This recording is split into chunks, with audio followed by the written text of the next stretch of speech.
Shalom saudara. Saudara, hari ini saya akan membahas dengan Anda satu topik yang saya percaya mungkin Anda pernah dengar, tapi izinkan saya membahas dengan Anda tentang never give up.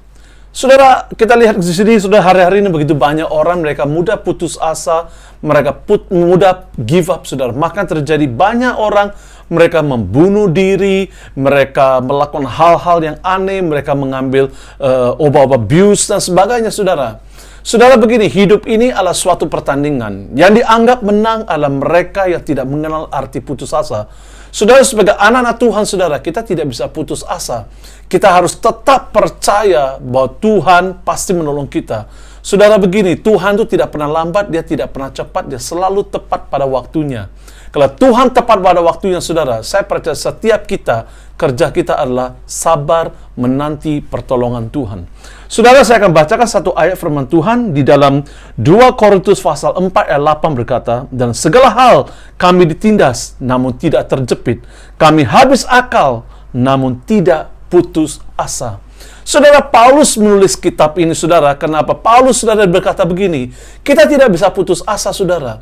Saudara, kalau ada orang, kalau ada rasul di dalam Alkitab yang disiksa, didera banyak kali, saudara, itu Rasul Paulus, saudara.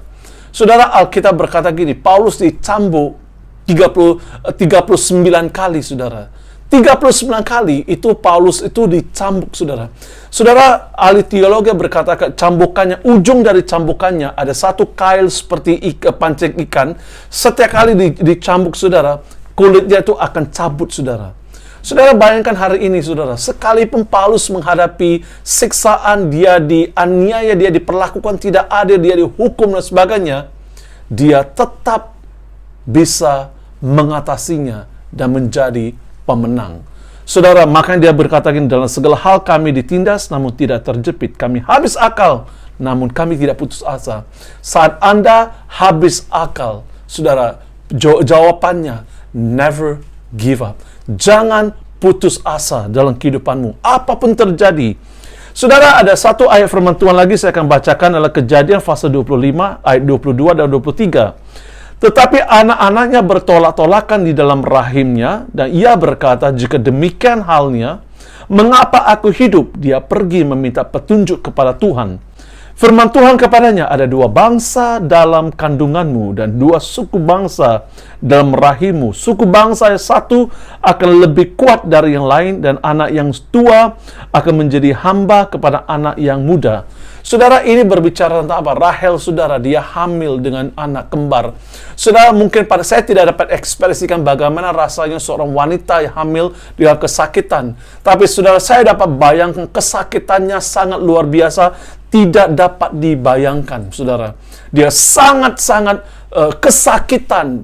Dia datang kepada Tuhan dan berkata, Tuhan, why kesakitan ini? Rasanya mau putus asa. Tuhan berkata dengan dia begini, Rahel, kamu tahu tidak? Di dalam rahimmu ada 2 bangsa yang sangat besar. Nah, saya percaya nama dia tidak asing buat saudara, Yakub dan juga Esau. Mereka 2 orang, 2 anak adalah kandungannya. 2 bangsa yang sangat besar. Coba saudara bayangkan hari ini, saudara. Kalau hari ini Anda hamil, dan tiba-tiba dokter berkata, anak ini luar biasa, dan ada nubuatan Anda dapat. Ini coba bayangkan, saudara, Anda dapat nubuatan, dan nubuatan dikatakan begini, anak dalam kandungan itu, dia akan menjadi presiden suatu negara. Apa yang akan saudara lakukan? Saudara akan jaga bayi itu dengan baik, saudara akan menjaga, merawat, dan saudara akan buat apapun, saudara memberikan terbaik, pendidikan terbaik. Kenapa? Ada sesuatu yang sangat ajaib dari bayi ini. Saudara, begini, mungkin Anda hamil dengan suatu visi, suatu mimpi, saudara hamil dengan sesuatu yang sangat luar biasa, sangat dahsyat. Saudara dengar, kalau visi yang dahsyat, mimpi yang dahsyat, disertai juga dengan tantangan yang dahsyat. Pertanyaannya, can you stand firm? Bisakah saudara berdiri teguh, tidak mudah goyah, unmovable, unshakable? Jangan putus asa, jawaban buat Anda. Nah, saudara, kemudian kita lihat di sini, jangan izinkan kata-kata orang melemahkan semangatmu. Saudara tahu kenapa? Kelandaran dirimu itu ada potensi yang luar biasa. Saudara tahu Anda diciptakan sebagai bintang. You are created to be stars. Saudara, kalau Anda diciptakan sebagai bintang, saudara, jangan Anda mau turunkan standarmu. Jangan Anda mau drop standarmu, saudara. Anda adalah bintang. Sebagai bintang Anda harus bersinar, saudara. Dalam dirimu ada bintang. Jangan give up. Jangan putus asa. Apapun terjadi, saudara. Jangan putus asa. Saudara, ada seorang wanita namanya Elizabeth Matty, saudara ya. Seorang wanita pada usia 17 tahun, saudara. Wanita ini dia hamil dengan seorang bayi. Semua orang berkata dengan dia begini, Elizabeth, gugurkan bayi dalam kandunganmu. Karena Anda masih muda. Gugurkan bayi dalam kandunganmu. Sudah tahu apa yang Elizabeth lakukan? Dia berkata gini, tidak, saya tidak akan gugurkan bayi dalam kandungan saya, karena saya akan besarkan bayi ini, saya akan menjaga bayi ini, saya akan merawat dia, saya akan memberikan pendidikan kepada dia. Dan dia berkata demikian. Dan dia menjaga bayi itu, lahirlah bayi, dia menjaga, dia memberi pendidikan, dia sekolahkan bayi itu, dia memberikan segala keperluan bayi itu, saudara. Kalau hari itu dia putus asa, tidak mungkin lahir seorang bintang, namanya apa? Justin Bieber. Setelah Justin Bieber, lahirlah seorang namanya Justin Bieber. Seorang yang ajaib sekali, saudara ya. Seorang sangat terkenal. Saya bukan fans Justin Bieber, cuma saya mau mengambil beberapa contoh daripada beberapa orang yang punya latar belakang hampir digugurkan. Saudara, ada begitu banyak orang Kristen, mereka tidak tahan, mereka menggugurkan mimpi mereka. Makanya saudara, mereka tidak pernah melihat mimpi mereka menjadi kenyataan. Pertanyaannya begini, apakah saudara mudah putus asa, Anda gugurkan mimpimu, dan tidak pernah melihat ada bintang yang lahir dari dirimu? Saudara, you are created to be stars. Anda harus bersinar sebagai bintang. Jangan menjadi taik bintang, saudara, tapi jadi bintang, saudara. Bersinar, shine like a stars. Itu menjadi tugas Anda. Saudara, ada seorang lagi wanita, dia hamil dengan bayi yang ke-14. Mungkin wanita ini tidak ada kerjaan di rumah, cuma buat anak saja, saudara ya. Jadi dia hamil dengan bayi yang ke-14. Hari itu dia jumpa dengan dokter, dan dokter berkata dengan dia, mungkin dokter itu seorang Kristen, memberitahu dia, jangan gugurkan bayi dalam kandunganmu, biarkan bayi ini lahir. Dan maka lahirlah seorang bayi. Saudara, kalau hari itu dia gugurkan bayi ini, tidak mungkin lahir seorang bintang yang bernama Celine Dion. Celine Dion. Kembali lagi, saudara, saya mau katakan sini, saya bukan fansnya mereka, tapi kenapa saya ceritakan hal ini? Karena ada satu latar belakang yang mereka punya, dan mereka hari ini, kalau mereka tidak pernah, mereka digugurkan, tidak mungkin lahir bintang. Satu lagi seorang wanita namanya Dolores Aveiro, seorang keturunan Itali, saudara ya. Dan wanita ini, saudara, apa yang terjadi dengan dia? Dia juga hamil, hampir gugurkan bayi. Kalau hari itu dia menggugurkan bayi, tidak mungkin lahir seorang bintang, seorang pemain sepak bola, Cristiano Ronaldo. Itu seorang yang sangat-sangat terkenal. Ada seorang lagi namanya Joan Scriber.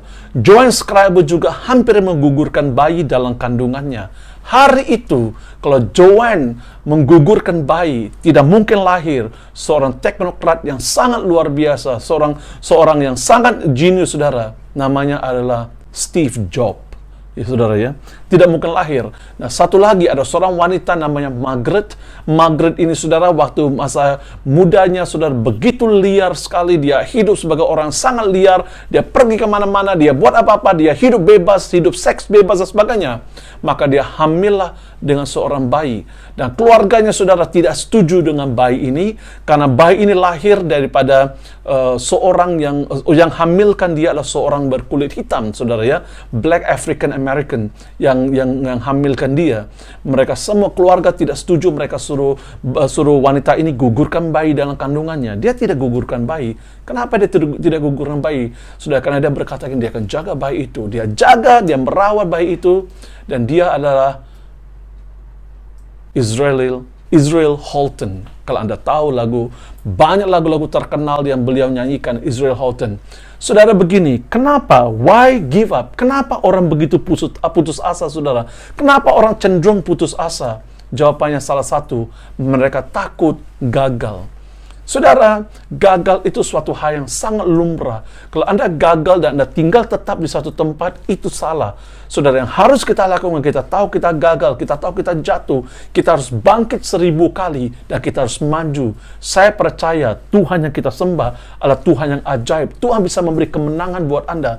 Maka saudara, solusi jalan keluar adalah never give up. Jangan putus asa. Alasan selanjutnya adalah orang lain dapat melakukannya, jadi lebih baik daripada saya. Jadi banyak orang, saudara, mereka putus asa karena mereka berpikir orang lain dapat melakukannya. Jadi saya tidak perlu lakukannya karena orang lain lebih bagus dari saya.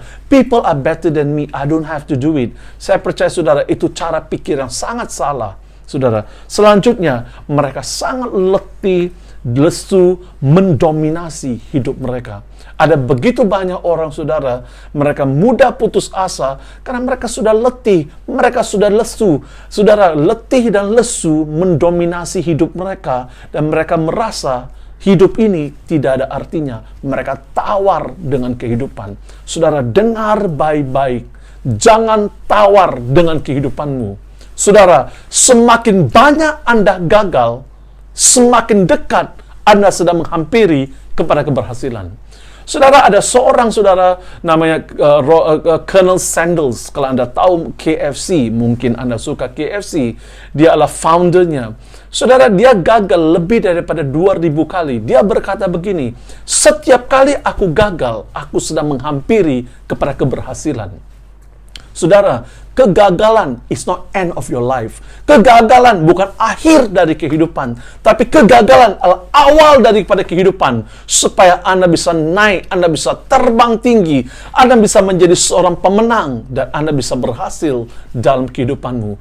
Jawabannya adalah never ever give up in life. Jangan putus asa dengan kehidupanmu, karena Tuhan sendiri tidak pernah putus asa dengan dirimu. Saudara, Musa itu menggembalakan lebih daripada 2 juta orang. Kalau ada manusia dalam bumi ini yang berhak untuk putus asa, itu adalah Musa. Kenapa, saudara? Dia menggembalakan lebih daripada 2 juta orang. Dengan kata lain, dia punya lebih daripada 2 juta masalah yang dia harus selesaikan, dan tidak mudah. Tapi dia lakukan. Orang selanjutnya Stefanus. Saudara, Stefanus dilempar dengan batu, saudara. Dia dilempar dengan batu. Tapi saudara, dia tidak pernah putus asa. Dia tidak pernah menyangkal Yesus. Dia tidak pernah meninggalkan Tuhan. Dia tetap berdiri teguh. Steadfast. He stand on to his ground. Tidak putus asa. Saudara, hari ini saya mau tanya Anda, apakah Anda mudah putus asa? Apakah saudara kita bisa mudah putus asa? Apakah saudara bisa berkata, sepertinya hidup ini tidak ada artinya, so kenapa aku harus hidup? Ya, kalau saudara berkata demikian, maaf kata saudara, Anda harus minta anugerah Tuhan, supaya Tuhan memberikan anugerahnya kepadamu. Saudara, ada ayat firman Tuhan dalam 2 Tawarik 15 ayat 7 berkata begini, tetapi kamu ini, kuatkan hatimu, jangan lemah semangatmu, karena ada upah bagi usahamu. Saya akan bacakan The Message Bible. Itu berkata begini, but it's different with you. Be strong and take heart. Payday is coming. Saudara, tetap kuat karena payday is coming. Saudara, coba bayangkan seorang pekerja. Dia bekerja sepanjang hari selama 1 bulan. Pada hari gajinya, itu hari yang paling bahagia dalam kehidupannya. Kenapa? Karena dia akan terima gaji. Segala usahanya, segala pekerjaan yang dia lakukan, saudara, dia merasa bahagia karena dia akan menikmati gaji. Pay, dia menerima pay. Saudara tahu, Alkitab berkata gini, segala usahamu tidak pernah sia-sia. Usahamu tidak pernah sia-sia, saudara. Ya, usahamu tidak pernah sia-sia. Saudara mungkin sengsara sejenak. Mungkin saudara sejenak sengsara. It's okay, saudara. Itu membuat saudara semakin kuat. Itu membuat saudara semakin teguh dalam imanmu. Semakin teguh, semakin kuat, saudara. Tapi Anda akan lihat, upahmu sangat besar. Sangat besar upahmu, saudara. Kalau Anda menjadi pemenang, suatu hari nanti Anda bisa nyanyi. Saudara berkata, ku kan terbang tinggi di awan. Ya kan? Anda bisa terbang tinggi, saudara, di awan. Kenapa? Karena Anda menjadi pemenang. Anda terbang tinggi, badai datang, Anda tidak mudah goyah. Justru Anda ikuti badai itu, Anda menembusi badai itu. Saudara, jadilah orang Kristen, pemenang. Never give up in your life. Saudara, kita akan nonton sebuah video. Ini video sangat ajaib.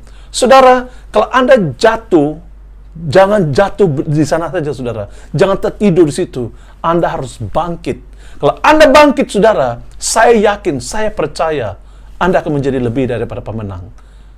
Saksikan video ini, dan saya percaya Anda pasti diberkati. Tuhan Yesus memberkati Anda, saudara.